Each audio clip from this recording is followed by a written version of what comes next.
আমার নাম আনিসুর রহমান।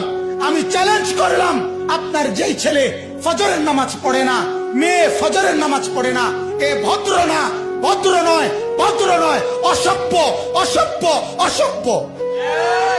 তুমি যদি সাহস থাকে তো তুমি প্রতিবাদ করো, তুমি যুক্তি দাও। আমি বসুন্ধর কারণে তুমি বলো, সেজদাবিহীন কোন মুসলমান ইমানদারের ছেলে, মেয়ে, বিবি যার কপালে সেজদা নাই, সে শিক্ষিত হয় নাই, সে সভ্য হয় নাই, সে ভদ্র হয় নাই। আল্লাহ কোরআনে বলছে, ইবলিসকে, ইবলিস তুই সেজদা করলি না, অহংকার করেছিস, তুই বের হ আমার থেকে। যেন যে সেজদা করে না সে অহংকারী, আর অহংকারীকে ভদ্র বলে না। কথা বলেন না কেন? অহংকারীকে কি বলে না? ভদ্র বলে না। নাই তো বলেন আপনি পৃথিবীর কোন ডিকশনারিতে আছে কথা যে অহংকারীকে সভ্য বলে, অহংকারীকে ভদ্র বলে? আল্লাহ তো কোরআনে বলছে সেজদা না করা এটা অহংকার। এটা কি বলেন না? তাইলে অহংকারী কি ভদ্র হয়? অহংকারী কি সভ্য হয়?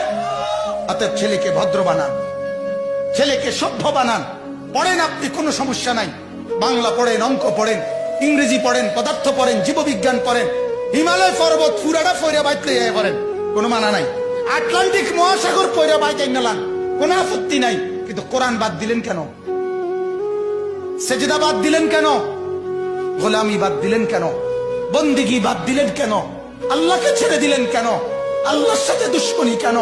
যে ছেলেটা সারাদিন একটা ওয়াক্ত নামাজ পড়ে না, যে বিবি একটা ওয়াক্ত নামাজ পড়ে না, যে মেয়েটা পর্দা করে না, তারে জিজ্ঞাসা করেন না যে মা সবার সাথে সম্পর্ক বজায় রাখো, মালিকের সাথে কেন দুশ্মনী? আল্লাহর লগে কি নারাজি হইলা?